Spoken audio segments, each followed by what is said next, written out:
I got some bad news. You are definitely not exercising enough.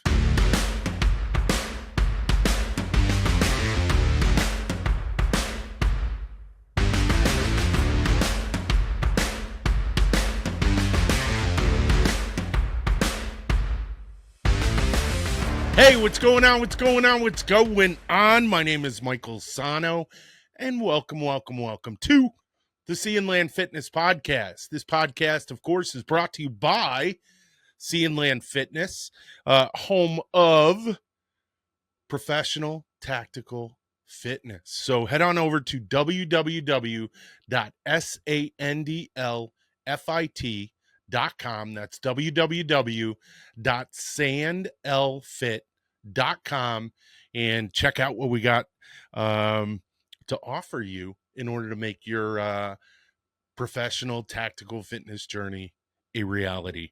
We are also brought to you by 511 Tactical, makers of some of the greatest tactical equipment and tactical fitness equipment. We use their what do we use? We use their TacTech plate carrier with weights in it for body weight training, and we also use their sandbags, which are some of the best on the planet. This podcast is also brought to you by Thorne Supplements, makers of some of the best supplements on the planet. I use them. Why do I use them? Because what's on the outside of the bottle is inside of the bottle. They use third-party verification, so you're getting what you pay for.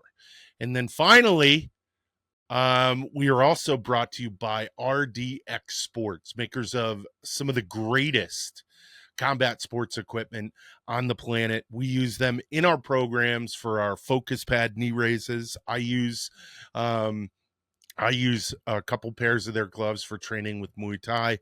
It's just amazing gear. So head on over to the links down in the description and check them out. All right. So I got it written up on the board. Well, first, wait a second. One, I got to take a sip of coffee. Peter Madeira, this is for you.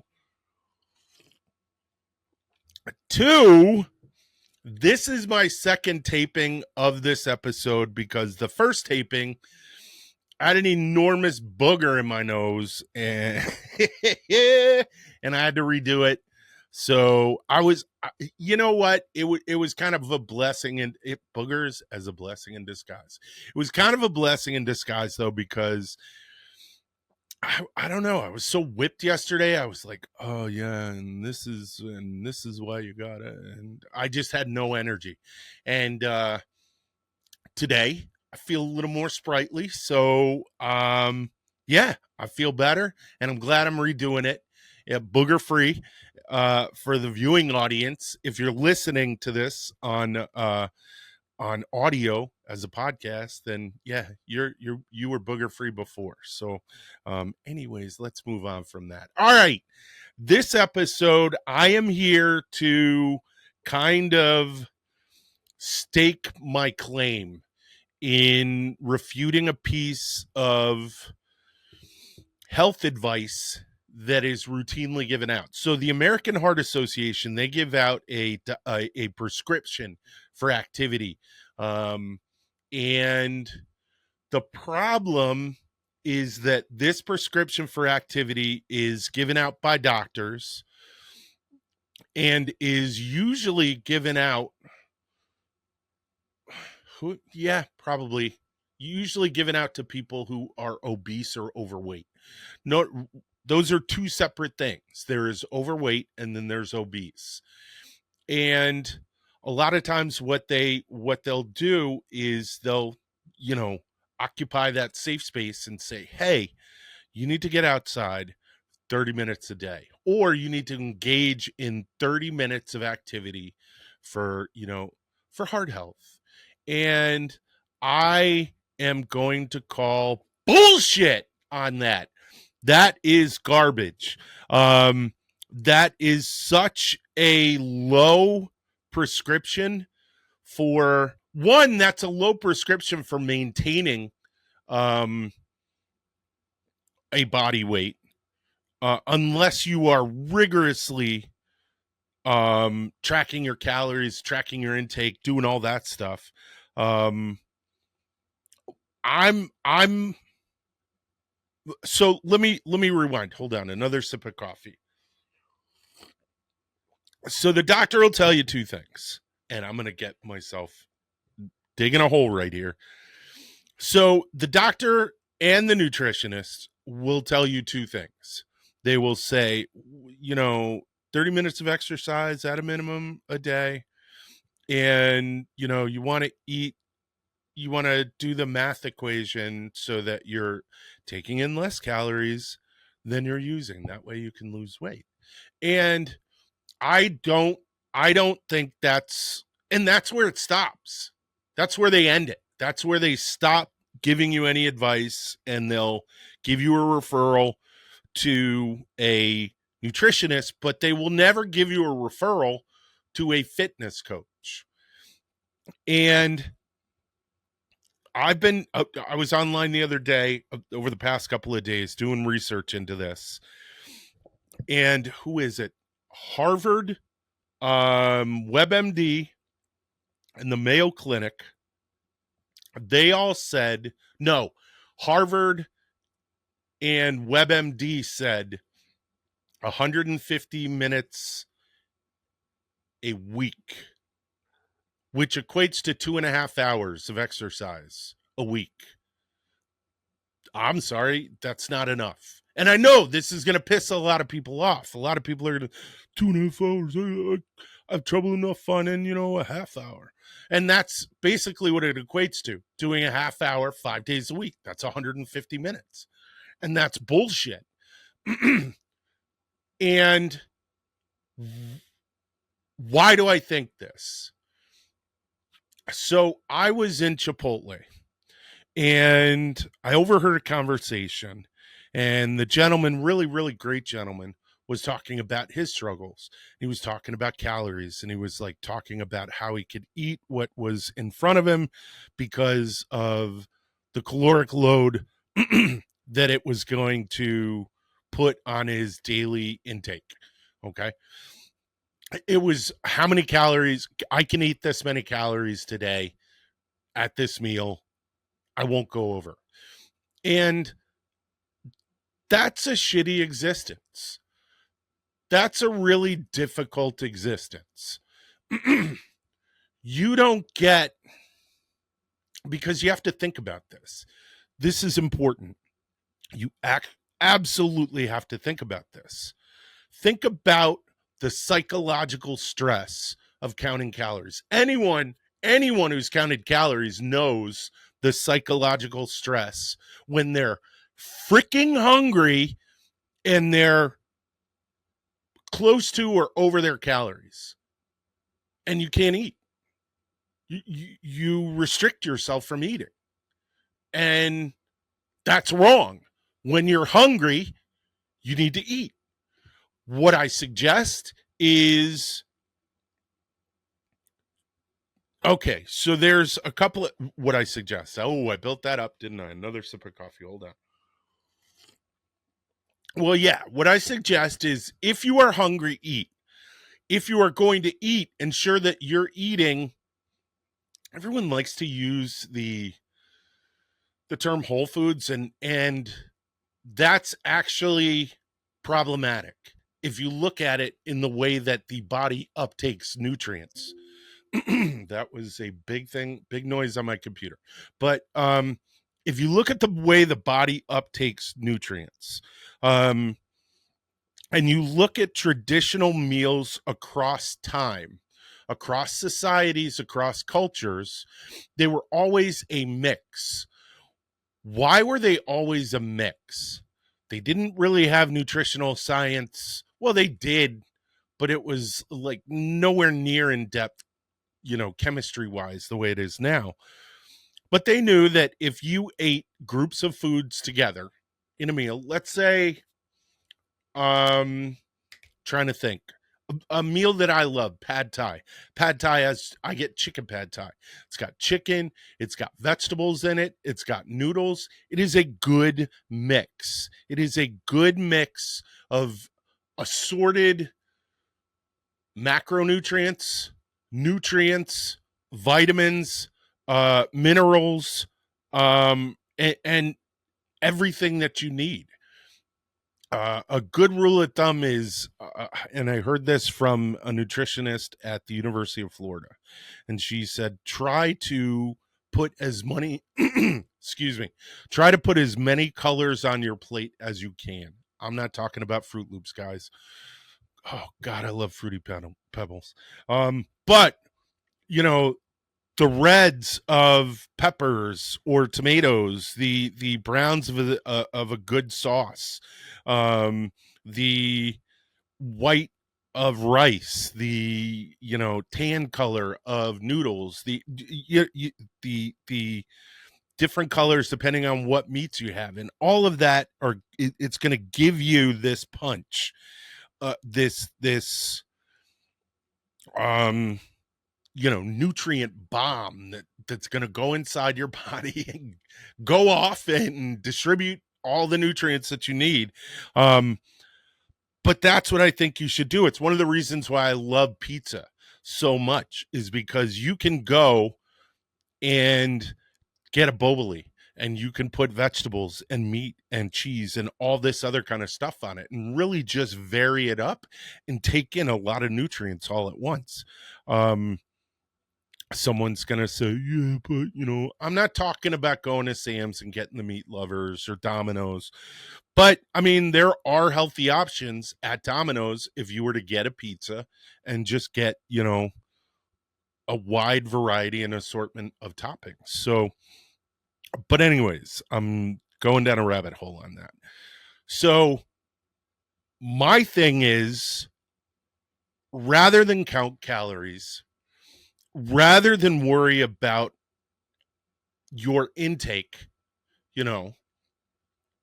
I would highly suggest, I would strongly suggest, I would deeply encourage someone, rather than to reduce their intake, get up and go do something. Get up and move. So the Mayo Clinic had a better prescription than Harvard and WebMD and the American Heart Association. Theirs was 300 minutes of moderate exercise. I'm going to say what they consider moderate exercise is not what the public considers moderate exercise. High intensity exercise, which a lot of people are saying, oh yeah, I'm sweating a lot when I do my workout. No, you're not. Well, you may be, but you're not doing high intensity. We're talking high intensity would be on par with a professional CrossFit athlete, would be on par with a professional running back or a professional boxer or a professional football soccer player. You know what I mean? That's high intensity. We just want you to get up and move. We just want you to go out there and sweat. So moderate is probably way above what you're used to. I'm going to tell you, if you go to the gym for 2 hours a day and then come back, yeah, I was in the gym for 2 hours, you most likely spent about an hour of that lounging, loafing, waiting, and engaging in way too much rest. You shouldn't be resting for more than a minute. Literally, you should go to the, do I have one right here? I think I do. Yes, I do. You should go to the gym with a stopwatch. You should be timing your rest in between sets.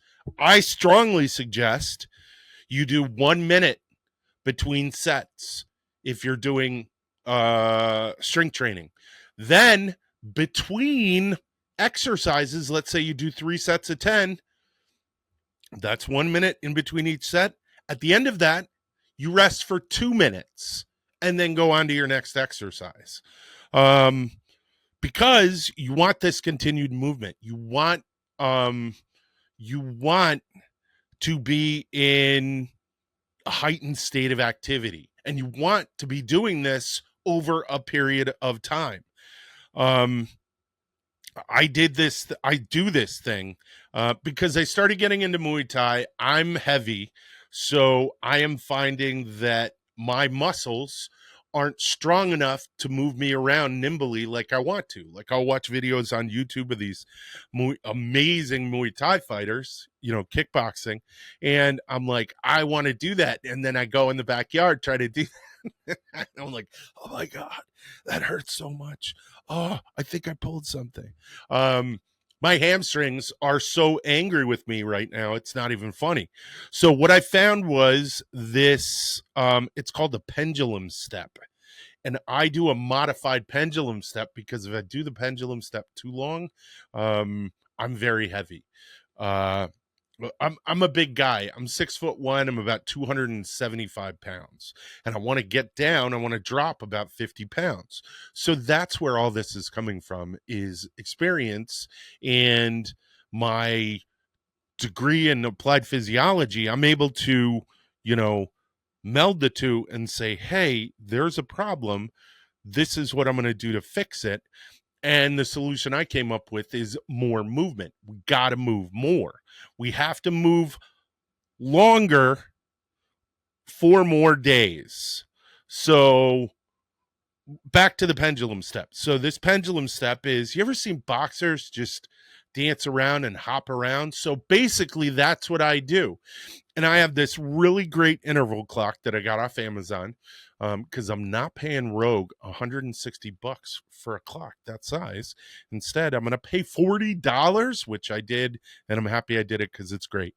But I got this interval clock, and I hop around for 3 sets for 30 seconds. And anyone who's hopped around for 30 seconds, I challenge you, if you're on the heavier side, if you're out of shape, I challenge you, even if you are in shape, when's the last time you hopped? When's the last time you hopped around, unless you're a boxer? When's the last time? And I'm finding that I'm developing muscles I didn't have. My aerobic, what do you call it? Conditioning has increased. I have more energy. I have the ability to go longer when I exercise because of it. So why am I telling you about that? Why am I telling you that I'm doing that? I'm doing it to tell you that that's the simplest thing in the world. That's hopping around. That's not going to the gym. That's turning on a video on YouTube, on your television, going in your living room, and just hopping around, for 30 seconds, 5 times, and then repeat that 3 times. So you're doing it for, 3 sets of 5 of 30 seconds. And you'll be amazed. I want to get what I want to do, what my goal is to get to 3 minutes. You know what I mean? 3 minutes, 5 times, and to really just be hopping around and unstoppable. And I know that continually doing that is going to burn a lot of fat. I do it outside because I love to be outside. But I know I'm going to wind up burning fat. And on top of that, I have an in-body scale, which is this really super duper high-tech scale. I've lost 4 pounds of fat in the past 2 weeks. That's awesome. That's great. Why? Because I am moving more, because I am pushing myself through space over time. And this brings me to what my prescription is. So I'm going to have another sip of coffee. Hold on just 1 sec. So what is my prescription if 30 minutes a day isn't enough? If 300 minutes, which is 5 hours a week, isn't enough, what's my prescription? Mine is, wait for it, 2 to 4 hours a day, 3 to 4 days a week. That's what you should be doing. Where did I come up with this? History.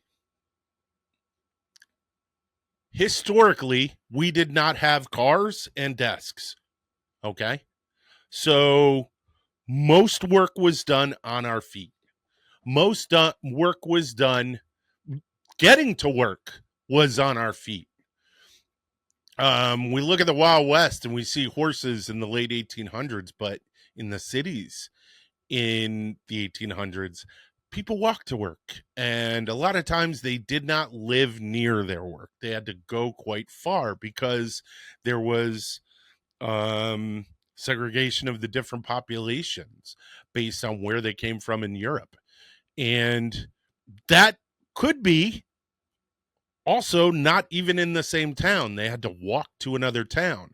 The Brooklyn Bridge is known for having been walked over by Brooklynites who were going into Manhattan to work, in some of the factories that were not on the other side of the bridge. They were on the other side of the bridge and uptown. So think about, I know a story of a guy who lives in town.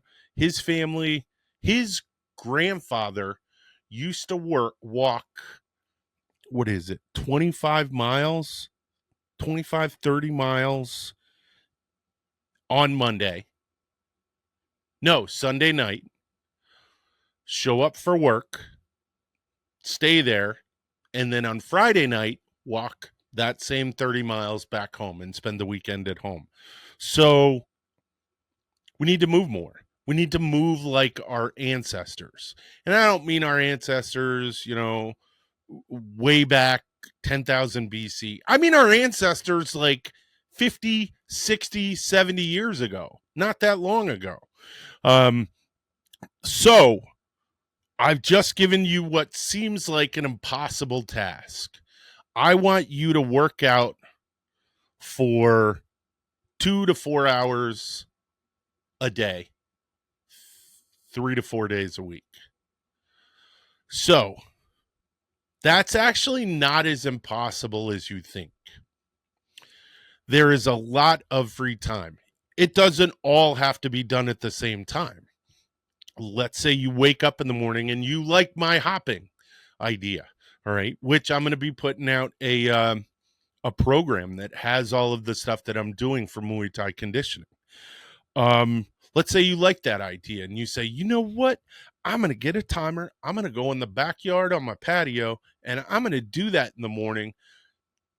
It'll take you probably a half an hour, to get a really nice, let's say you did 5 sets of it, over time with rest, 20, 30 minutes, boom. That's awesome. That's great. You just banged out a half an hour. Now you only got an hour and a half left. So now in the evening, you do your workout. Or you could do it all at once and just say, hey, you know what? I'm really going to knuckle down. As soon as I get home from work, I am going to do this. You have to show some commitment. You have to show some drive. If you want to have the level of health that you want, if you want to reach your goal weight, or your goal size, which might be smarter because weight can be finicky. If you're heavy, you're going to have some inflammation from working out for the first couple of weeks. You're going to gain water weight. It's going to rest in your joints and stuff like that. So if you want to live healthier, you need to move more. That's all there is to it. I don't recommend you focus in the beginning on reducing your intake, because you will mentally stress yourself out in a way that is so bad for you. and will lead to you just quitting the entire process. Let's focus not so much on what you're eating, but let's focus on getting you moving. I think that is a recipe for success. All right. Hey, that's all I got for you guys this week. I hope I'm not too harsh on people and you're not taking this in a really negative way. This is a really great thing. And it's a really great thing you can use in order to push yourself forward in your health journey, in your fitness journey. And if you want to, reach out to me. You can find links to the website, and the website has tons of ways to get in touch with me, to get in contact with Sea and Land Fitness. So, and I'm more than happy to answer any questions and to help give you a little bit of motivation and some guidance.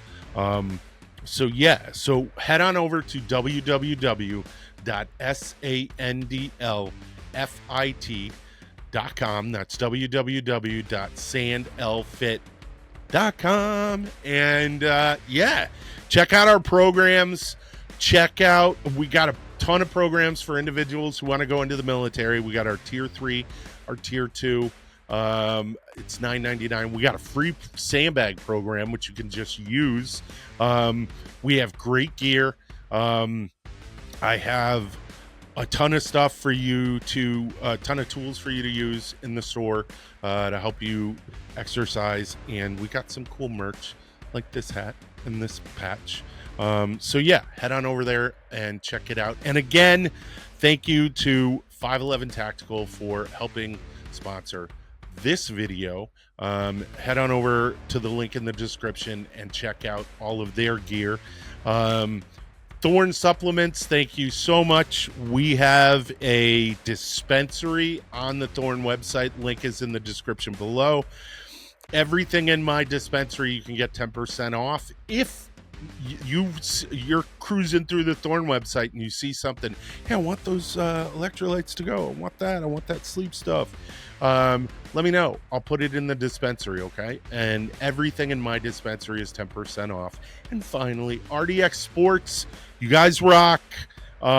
We carry some of their stuff in our store, and anything else, either we can get it or you can go to their site and get it. And if you go to their site, use the code in the description below to get 10% off. All right, that's all I got for you guys. Later, honey badgers. Out.